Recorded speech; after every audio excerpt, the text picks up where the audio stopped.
Voy a ver qué onda, ¿va? ¿Uno de ellos es Yailin o esa parte? No, aparte. Daniela y Brenda son las que a mí me dijeron. Ok, entonces, dime. Ya, yo pude, ya estoy aquí. Gracias. Bueno, esperamos otro ratito. Ya. Se refiere al volumen corriente Ajá. y es el que, bueno, el libro decía que era el volumen inspirado o expirado de cada respiración, pero una respiración normal. ¿Qué libro? Linda Constanzo lo empecé a leer. Ok, ahí lo primero que dice es lo de capacidades y volúmenes. Sí, empieza con volumen. Perverso. Bueno, vamos a ver, primero la respiración, ¿para qué nos sirve? ¿Cuál es el objetivo de respirar? Cuando hablamos de gases respiratorios, ¿cuáles son? El intercambio gaseoso. ¿Entre qué gases? El Oxígeno dióxido y de dióxido de carbono y carbono. oxígeno. Ajá. Exacto. Normalmente nuestro aire se compone de muchas cosas. Tanto así que la mayor parte ni siquiera es oxígeno, ¿estamos de acuerdo? Solo una fracción de esto, una fracción pequeña, ya les mencioné a ustedes, el 21% es oxígeno. Obviamente este va a ser diferente si nosotros hablamos a nivel del mar, o sea aquí, bueno, perdón, a nivel del mar o en zonas que sean muy altas. Pongan ustedes, por ejemplo, contrario Huatulco versus Toluca.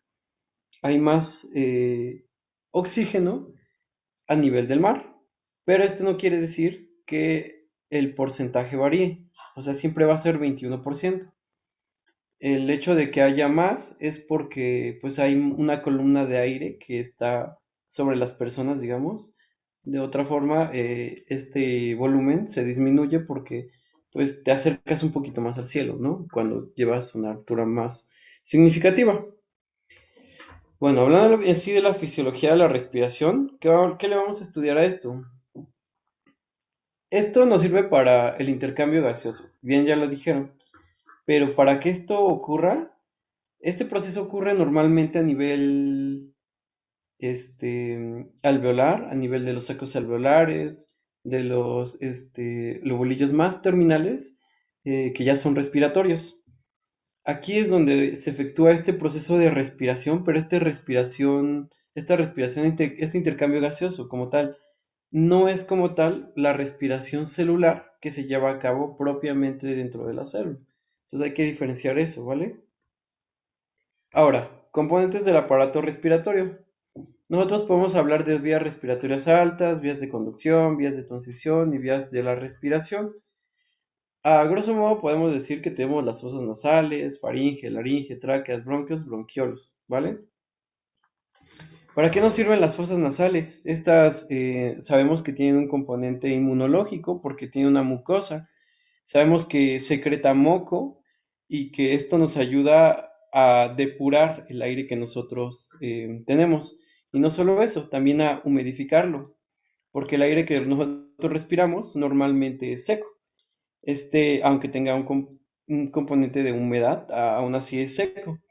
Y si fuese un aire puro de esta manera, lo que causaría es una lesión en todo el aparato respiratorio. No se puede respirar de esta forma. Entonces, otro de sus componentes es la humidificación del aire que inspiramos y también nos va a ayudar para calentarlo. Nosotros sabemos que acá hay un plexo. ¿Cómo se llama este plexo, plexo que por eso sangramos mucho de la nariz? Plexo de Kisselbach. ¿Y por quién se forma ese plexo?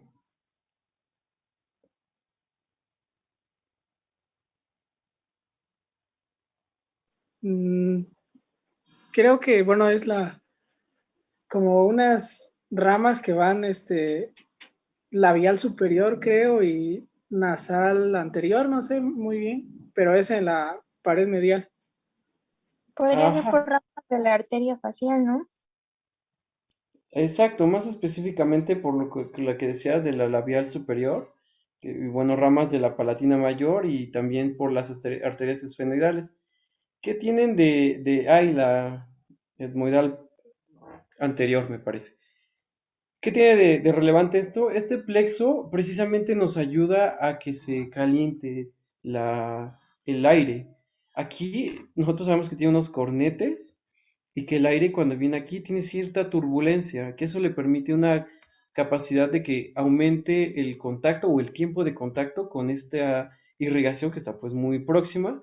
Y como dato, ustedes recuerden que este este plexo de Kieselbach, es la causa por la que hay más sangrados a nivel de la nariz, sobre todo en niños cuando se rascan o se quitan los mocos, pues ocurre estos traumatismos que causan este sangrado, ¿vale? Esas son las funciones de la nariz. Como tal, el resto puede tener otras funciones, por ejemplo, la faringe, el laringe, sus componentes. Sabemos que aquí tenemos las cuerdas vocales falsas, verdaderas, y que nos ayudan en este proceso de fonación y todo esto. Pero bueno, dentro del aparato respiratorio, estos nos van a servir sobre todo de conducción. A partir de esto, a partir de que pasa de la laringe, la faringe y que ya hasta la tráquea, aquí vamos a hablar como tal de una zona de conducción. Esta zona de conducción lo vamos a hablar como desde la tráquea, los bronquios, bronquiolos, hasta los bronquiolos terminales. ¿Qué vamos a entender con zona de conducción? Que aquí no hay intercambio gaseoso. Por lo tanto, aquí solamente sirve para llevar el aire del exterior pues dentro de los pulmones, ¿vale? Aquí vamos a hablar de ramificaciones o generaciones del árbol bronquial. La tráquea es uno, bronquiolos y así.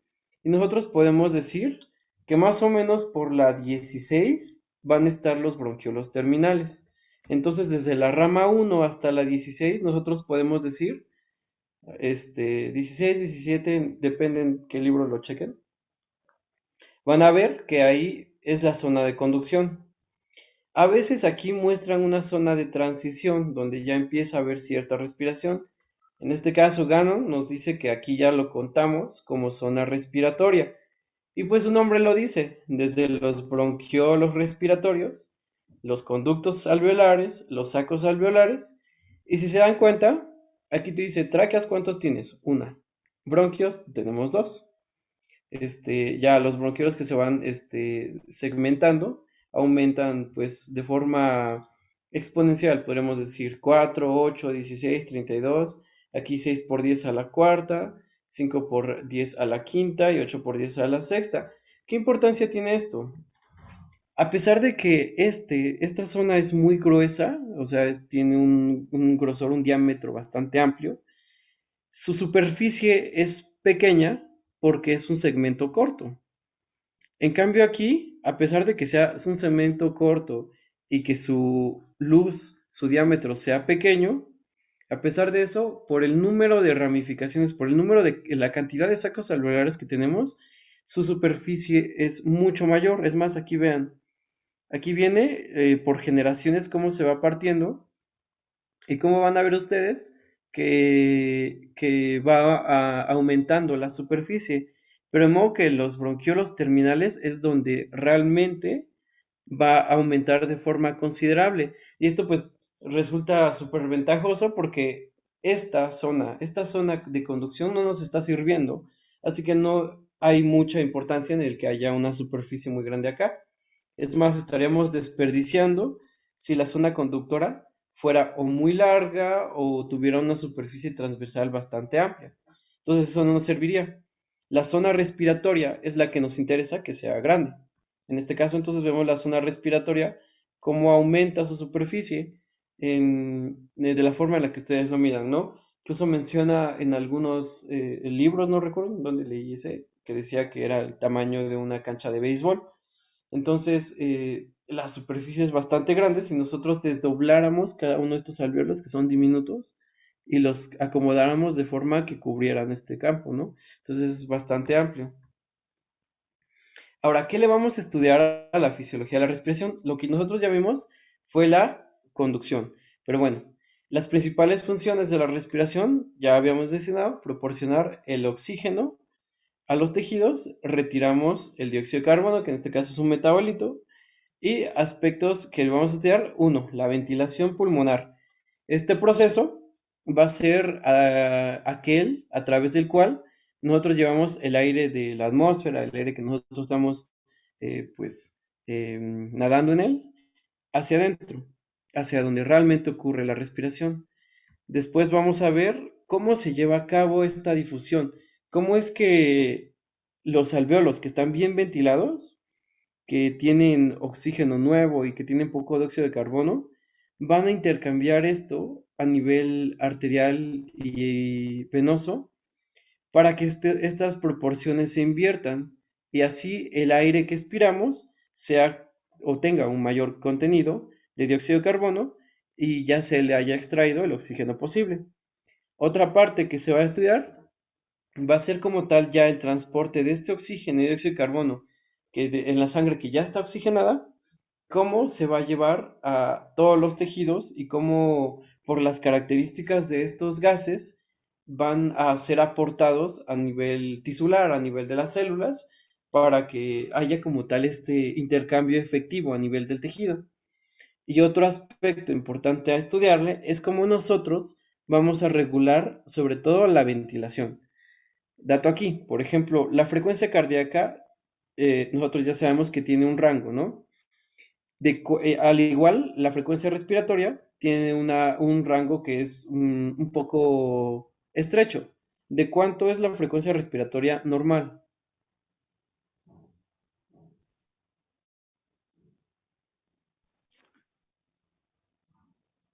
¿De 12 a 16? De 12 a 16. Sí, podríamos decirlo. ¿No es de 18 a 20? Hay rangos que ustedes pueden encontrar. Eh, Depende del libro de lo consulten. Lo normal es de 12 a 20. O sea, incluye desde quien dijo 12 a 16, como quien dice, por ejemplo, Irving de 16 a 20 o Lily de 18 a 20. Creo que fue Lily. Entonces, dejémoslo que de 12 a 20 respiraciones por minuto. Más allá de 20, podremos hablar de trastornos de la ventilación en el cual un paciente esté hiperventilando. ¿Estamos de acuerdo? Ahora, la respiración puede ser no solamente aumentar en número, sino aumentar en intensidad, es decir, más profundo, ¿vale? Y así podríamos hablar de taquipnea o polipnea, dependiendo del caso, o hipopnea, en el caso de la disminución de la respiración. Este es un proceso que se lleva como tal a nivel del tallo encefálico, al igual que el control de la presión arterial que ya veíamos. Ahora entonces aquí vemos la ventilación desde que se ingiere el aire, la difusión de dióxido de carbono y oxígeno a nivel de los bronquios o los alvéolos y cómo estos van a pasar de la sangre nueva alveolar hacia la sangre y por las características de los gases es como ocurre esto. Ya vamos a ver eso después. Y vamos a ver que esto ocurre a nivel, pues tiene ciertas características que dependen mucho, pues, del diámetro de los vasos, que la superficie transversal, la liposolubilidad de cada uno de los gases, la afinidad que tenga la hemoglobina, en fin, son varios de los factores. Y esto aquí pues, podríamos decir que falta el esquema donde diga que toda esta sangre que ya está oxigenada transporta este oxígeno a los tejidos y va a retirar el dióxido de carbono producto del uso del oxígeno, ¿no? Ahora bien, primero hablando de la ventilación, es necesario que nosotros ingiramos el aire. Esta ventilación se lleva a cabo por un proceso activo de respiración que está conformado por la inspiración y por la expiración. De forma basal, o sea, de forma tranquila, cuando nosotros estamos respirando, se procura usar el mínimo de energía. Por lo tanto, nosotros podemos decir que hay una respiración basal. Esta energía se utiliza para vencer la resistencia que ofrecen, por ejemplo, la pleura.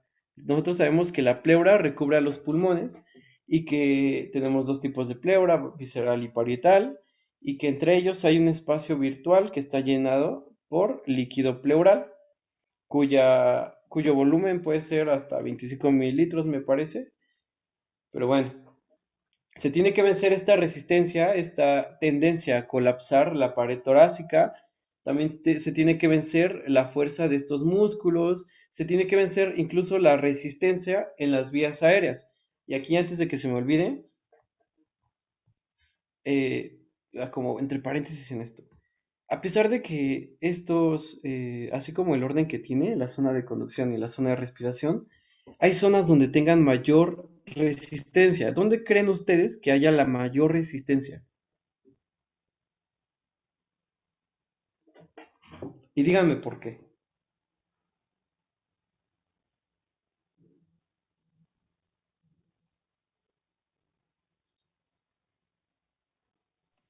Vamos, díganme. Ajá. Podría ser en la zona respiratoria por el diámetro de los bronquiolos. Muy buena observación. El diámetro es muy pequeña. Es obvio que como ocurre en el árbol arterial, la zona donde está más estrecha sea más fácil de ocluir, ¿no? Porque es lo que decíamos cuando estudiamos eh, el sistema circulatorio. Pero aquí no ocurre eso. ¿Dónde creen entonces? O bueno, ya se los digo. Aquí obviamente no ocurre. ¿Por qué? Porque el diámetro es grande. Aquí es lógico que ocurriría porque el diámetro es pequeño. No sé quién dijo, Brenda, Sí, fui yo. pero no ocurre así porque hay tantas ramificaciones que el hecho de clausurar un alveolo, un saco alveolar o un conducto alveolar realmente no aporta mucho. Digamos que si fuera un tipo de conducción, este no es en serie, sino es paralelo. O sea que si clausuras un poquito uno, pues realmente están los otros que compensan esto y no aumenta la resistencia. La zona donde hay mayor resistencia y es pregunta de algunos tipos de exámenes es aquí, en las zonas de mediano calibre, en los bronquiolos sobre todo, ¿vale? Es la zona donde va a haber mayor resistencia y el hecho de ocluir un bronquiolo es más grave que ocluir los sacos celulares como tal. Obviamente, si llegan a ocluir los bronquios o la tráquea, pues está muy feo, pero pues por su diámetro, lo lógico sería que no ocurriera. Ahora, seguimos con la mecánica de la ventilación. Se tiene que vencer esta resistencia que se tiene en toda la vía aérea. No solo aquí, también en la laringe, la faringe, la nariz, toda esta resistencia se tiene que vencer.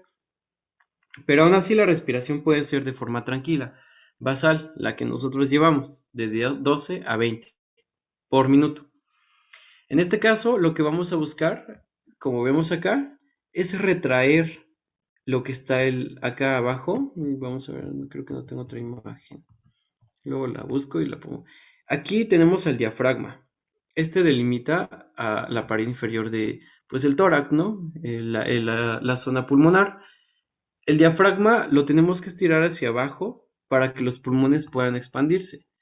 Y la caja torácica tenemos que tanto elevarla como llevarla hacia adelante para aumentar el diámetro antero-posterior.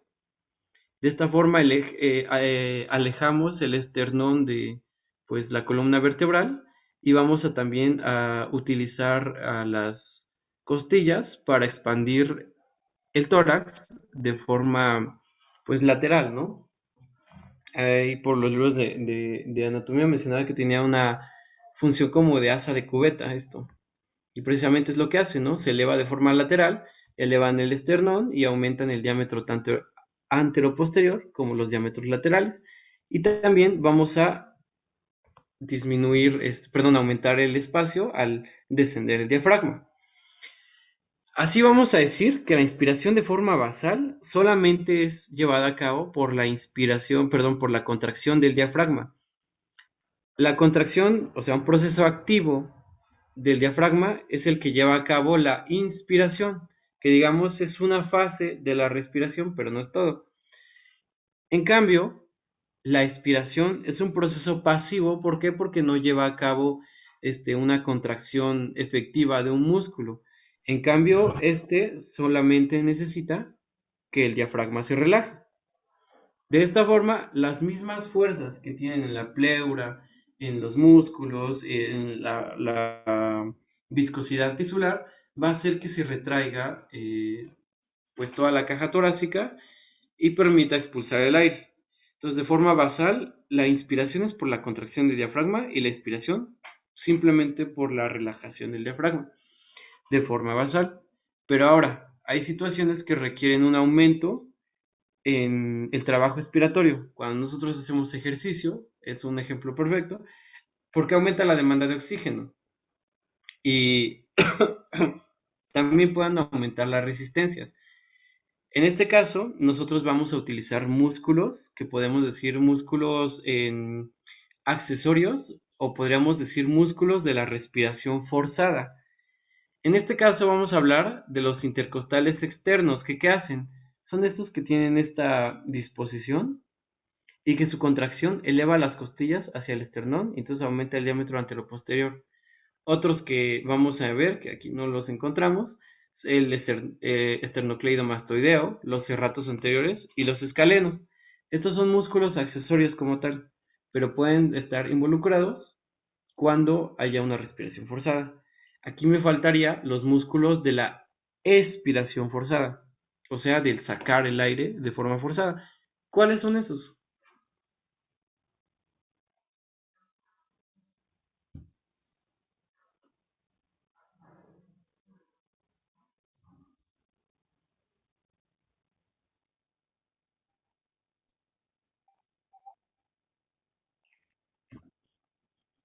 ¿Por qué aparecen los tríos intercostales? Podríamos decir por la contracción de los intercostales, tanto externos como internos. Pero realmente no hablamos de eso, o sea, sí es correcto, pero bueno, a lo que yo me refiero exactamente son a los músculos que nosotros utilizamos cuando estamos haciendo un esfuerzo de más al sacar los aires. Es más, ustedes esfuércense en sacar sacarse el aire y vean qué músculos utilizan.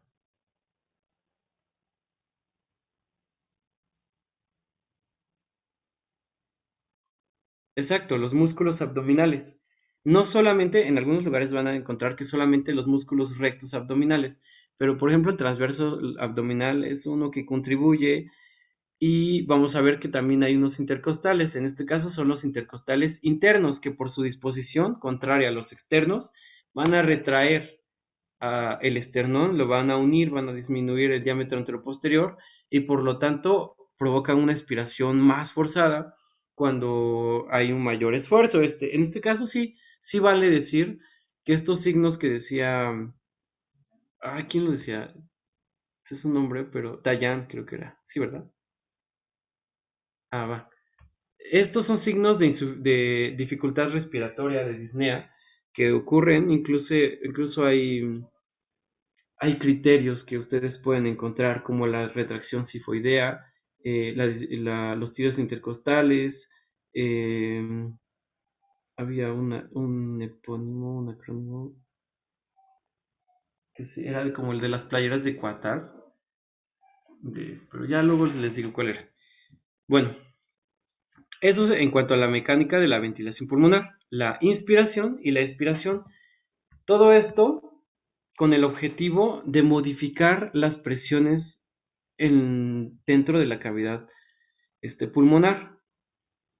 Vamos a ver que hay presiones que ya están determinadas per se por situaciones que son propias de la anatomía. Yo les mencionaba que la presión pleural es una presión que se ejerce, la pleura, bueno, no sé cómo, bueno, no tengo aquí. Voy a iniciar el video, pero esperen. Voy a conseguir, solo necesito 2 horas.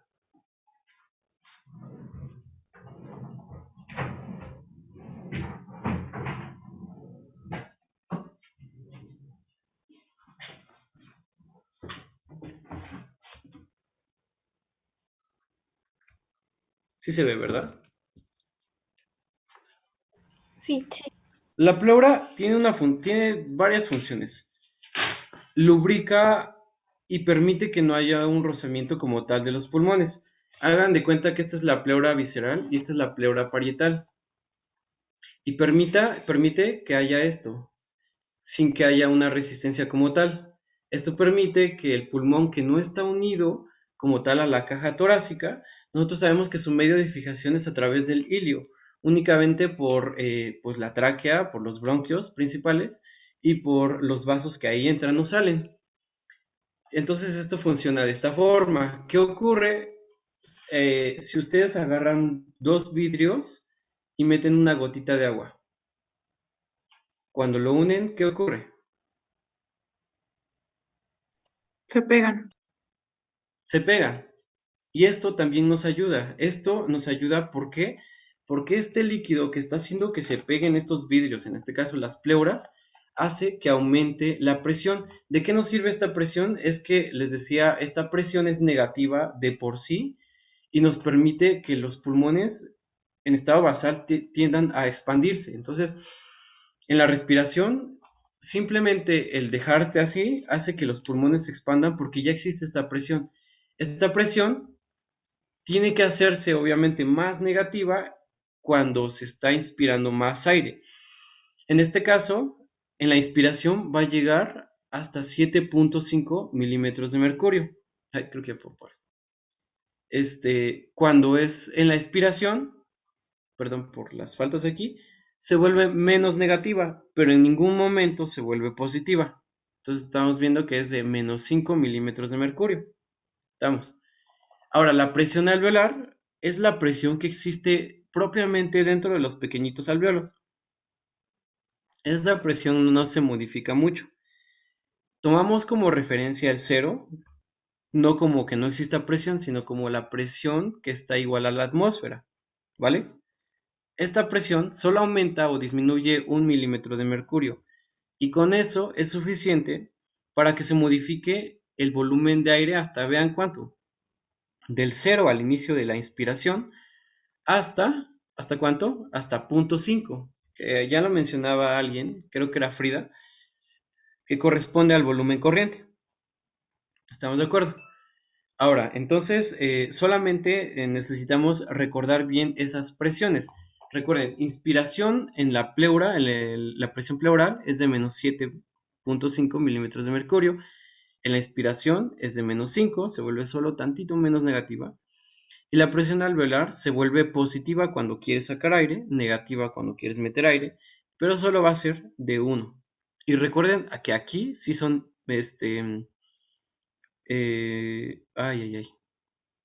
perdón, aquí hay un error. Que aquí sí no son milímetros de mercurio, aquí son centímetros de agua. ¿Por qué? Porque es muy poco lo que se modifica, ¿vale?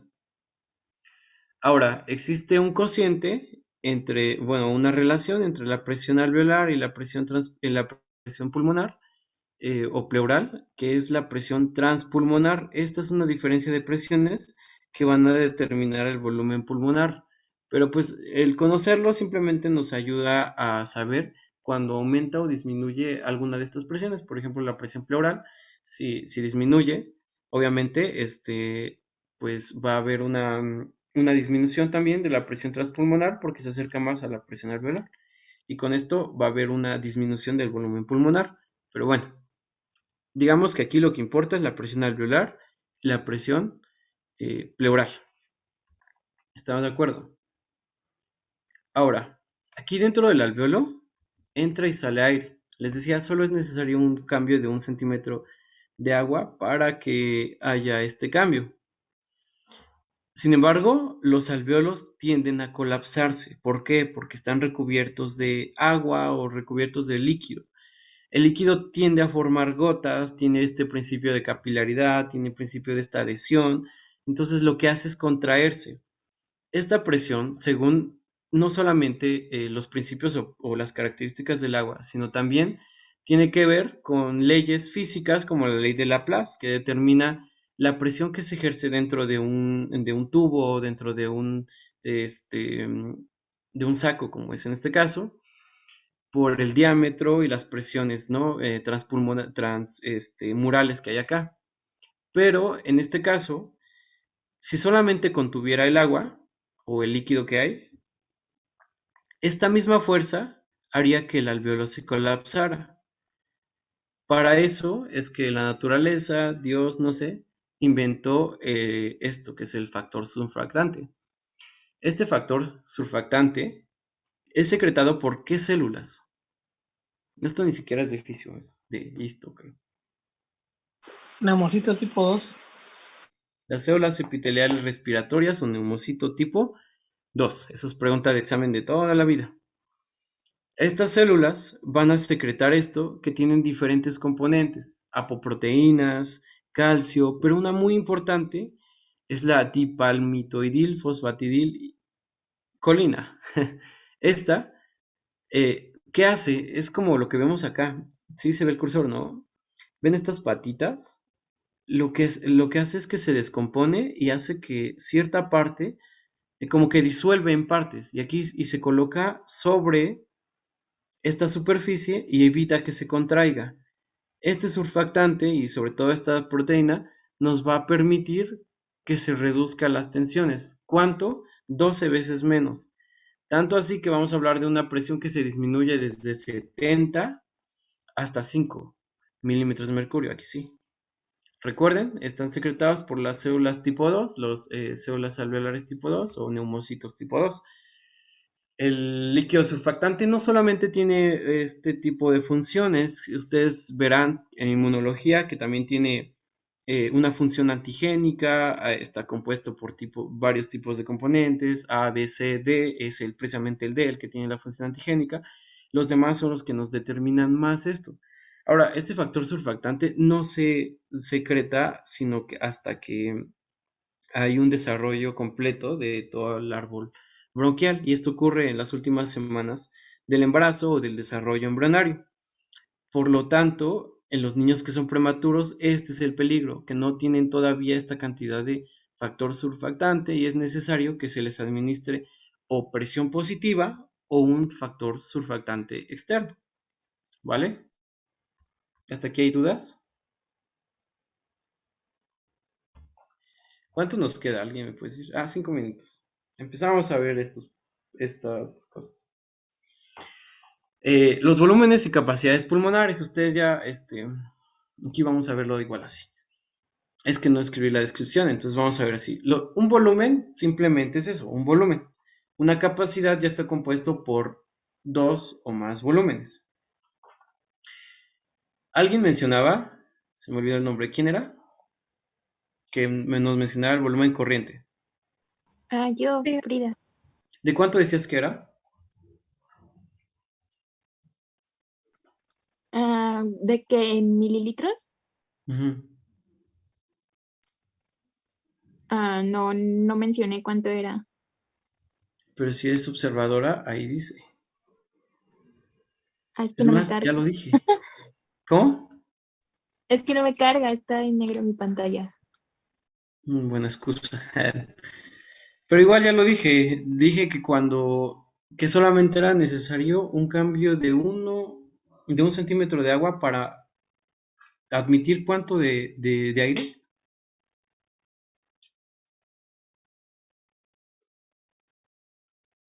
0.5 litros, es decir, 500 mililitros.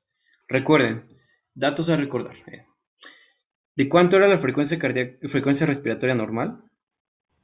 12 a De 12 a 20. 20. Y vamos a tomarlo de 12, ¿vale? Lo máximo es 20, pero vamos a tomarlo ahorita de 12. ¿De cuánto es el volumen corriente entonces? 0.5. 0.5, ok. Ahora, de aquí vamos a partir para otros volúmenes. Por ejemplo, el volumen de reserva inspiratoria. ¿Cómo ejemplificarían o cómo describirían ustedes volumen de reserva inspiratoria? Bueno, como no tenemos mucho tiempo, vamos a hacerlo nosotros. Digamos que estamos respirando de forma normal. Y cuando respiras, cuando termina la inspiración, o sea, aquí, ahí vamos a contar el excedente que podemos nosotros meter.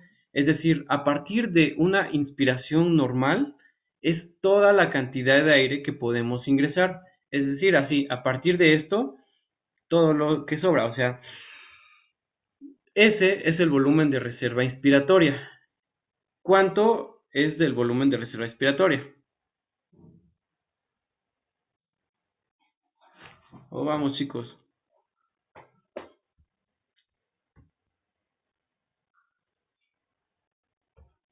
Irving dice 3 litros. Te agradecería mucho que hablaras. ¿Vale? Pero bueno. Ahora, eso es para arriba, digamos. Ahora vamos de una respiración normal y al final de la expiración, es decir, aquí, vamos a sacar todo lo que podamos. Ese es el volumen de reserva. Aquí está mal la imagen. Expiratoria, ¿vale? Entonces, hacia arriba es la inspiratoria y hacia abajo es la expiratoria. ¿De cuánto es el volumen de reserva y expiratoria? ¿Cuánto más podemos sacar? Obviamente es mucho menos que el volumen de reserva inspiratoria. Es casi igual que el volumen residual. Es alrededor de 1200 mililitros, me 1100. parece. 1100. Entonces el volumen residual es de 1200. Entonces todo lo que pudimos sacar con máximo esfuerzo es el volumen de reserva expiratorio. Y ahora el volumen residual, ese nunca lo vamos a sacar hasta que estemos muertos, ¿no? ¿Estamos de acuerdo? Ese no se puede medir por este método porque está dentro. Entonces, como tal, ahí dice, los volúmenes pulmonares se calculan por un método de estudio que es la espirometría. No todos pueden calcularse de esta forma. Para aquellos que no se pueden calcular de esta forma, se utiliza lo que es la pletismografía corporal o el método de dilución de helio. En este caso estamos hablando del volumen residual, que en una persona normal podríamos decir que es de 1200 mililitros. Ahora, todas estas cantidades que ustedes están viendo no son correspondientes a todas las personas. Es decir, varía cuánto mides, varía si eres hombre, si eres mujer, incluso la raza que tú seas. Existen tablas entonces porque es importante porque en ciertas enfermedades estos volúmenes se alteran.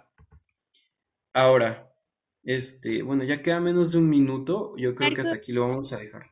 Marco, Dime. ¿cómo dijiste que los que no se podían cuantificar por espirometría, por dilución de helio y por qué otra?